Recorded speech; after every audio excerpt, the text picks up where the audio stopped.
Hi everyone, Assalamu alaikum. Welcome to my channel and welcome to my another blog.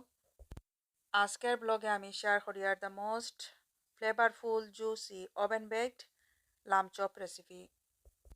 কিভাবে ঘরের ভিতর এই recipe তৈরি করা হয় আজকে আমি শেয়ার করবো। যদি ভালো লাগে লাইক শেয়ার এন্ড কমেন্ট করতে ভুলবা না। তাহলে চলো এখন আমি শুরু করি। আর লাম চপ তৈরি করার লাগি আমি এইখানের মাঝে 1 কিলো লাম চপ নিছি। সাইজটা দেখাই আর আমি এইরকম বড় সাইজেরও আছে, এর থেকে আরও কিছু ছোটো সাইজেরও আছে। তো সবগুলা সেম সাইজ নাই, একটু ছোটো বড় এরকম আছে। 1 কিলো এখানের মাঝে আছে। এই লাম চপের মাঝে এখন কিছু স্পাইস আমি অ্যাড করবো। প্রথমে আমি স্পাইসগুলা একসাথে রেডি করে নিই। আর এইখানের মাঝে আমি চিকেন টিক্কা স্পাইস মিক্স এগুলো আমি ইউজ করবো। বারবিকিউ মিক্স আছে এইখানের মাঝে। তো আমি 1 কেজি লাগি 1 প্যাকেট আমি ইউজ করি। আর তান্দুরি মশলাও দেওয়া যায় এইখানের মাঝে। তো 1 প্যাকেট থেকে আমি অল্প কিছু রাখছি, 1 টিস্পুনের মতো রয়েছে। যদি লাগে তাহলে এগুলা দিয়া দিব। 1 টিস্পুন কিউমিন পাউডার, জিরা পাউডার দিয়া। এখন দিয়ার 2 teaspoon ginger paste, 2 teaspoon garlic paste, 2 tablespoon দিয়ার আমি লেমন জুস। টেস্ট আর একটু বাড়ানোর লাগে আমি প্লেন ইয়োগার্ট দিয়ার, natural yogurt 1 table spoon. 2 table spoon আমি দিয়ার কুকিং অয়েল, সানফ্লাওয়ার অয়েল। এইখানে আবার অলিভ অয়েলও ইউজ করা যায়। ব্ল্যাক পেপার অথবা হোয়াইট পেপার যে কোনো কিছু দেওয়া যায়। 1/2 টিস্পুন আমি দিয়ার। Cinnamon powder 1/4 teaspoon. Paprika powder দিয়ার আমি 1/2 টিস্পুন।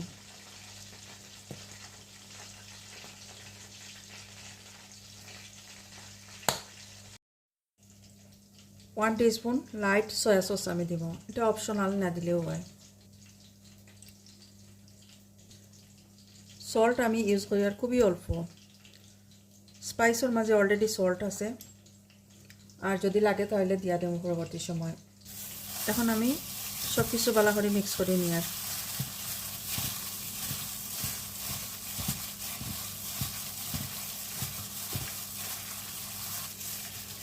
তো মিক্স করা হয়েছে।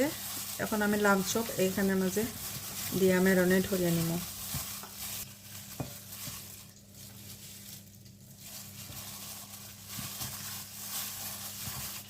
মশলাগুলো আমি ভালো করে লাগাইয়া নিই। আর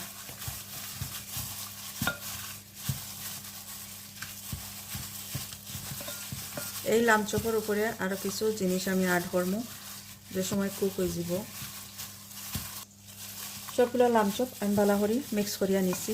লাম চপের মাঝে বেশি স্পাইস আসলে ভালো লাগে না। আমি কোনো চিলি পাউডার অ্যাড করছি না বা অন্যান্য পাউডার আমি অ্যাড করছি না। কেউ যদি ভালো লাগে তাহলে আরও কিছু অ্যাড করতে পারবা।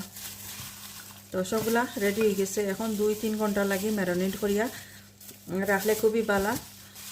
এই স্পাইস যেগুলো দিছি মাংসের ভিতরে ভালো করে ঢুকবো। তো যদি টাইম না থাকে তাহলে সাথে সাথে এগুলা কুক করে নেওয়া যাইব।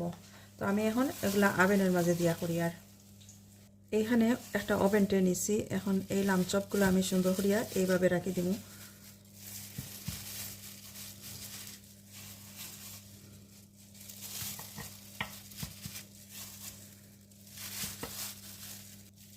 এগুলো আমি একটা ট্রের মাঝে দিছি, আরও কিছু রয়েছে, আর একটা ট্রের মাঝে দিয়ে নিব। এখন এই লাম চপগুলো আমি ওভেনের মাঝে দিয়ে রাখবো। কত সময় লাগবো কুক হওয়ার পরে আমি কইব কত সময় লাগছে। ওভার 1 আওয়ার লাগবো। এই যে আমি ওভেনের মাঝে এগুলো রাখি। আর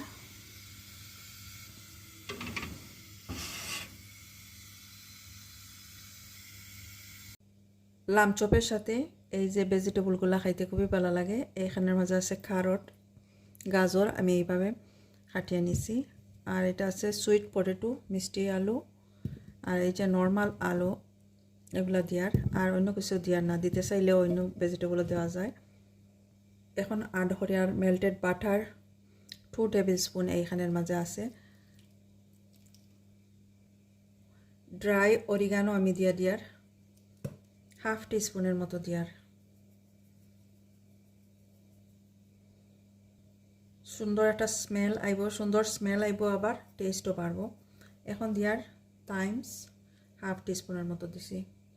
এখন আধরিয়ার ব্ল্যাক পেপার,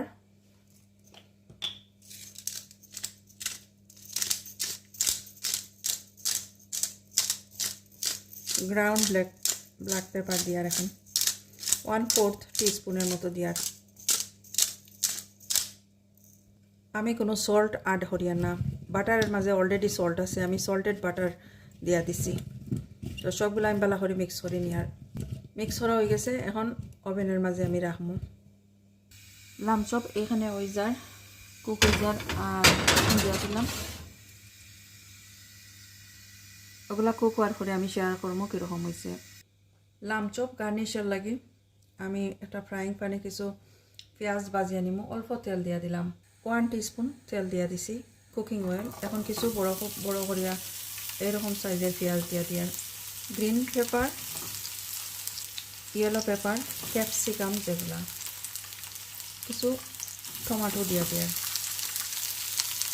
অল্প পরিমাণ সল্ট, অরিগানো জাস্ট অল্প পরিমাণ,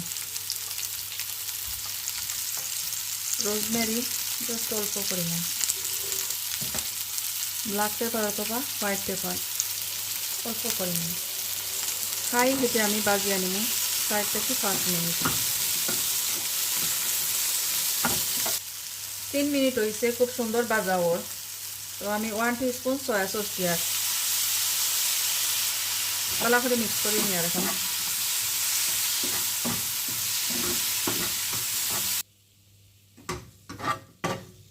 7-8 মিনিট আমি রাখছি। রাখার পরে দেখতে পারা খুব সুন্দর সফট হয়েছে, কালার চেঞ্জ হয়েছে আর খুব সুন্দর একটা স্মেল বাইরেছে। এখন আমি কুকার অফ করে দিয়ার এগুলা রেডি হয়ে গেছে। এখন লাম চপ হয়ে গেছে, রেডি হয়ে গেছে। এই যে 1 আওয়ার 40 মিনিট আমি ওভেনের মাঝে রাখছি, খুব সুন্দর ইয়া কুক হয়েছে আর ভেজিটেবলগুলোও কুক হয়ে গেছে। নিচে একটু সস দেখা যায়। তো এখন আমি ডিশ আউট করি। আর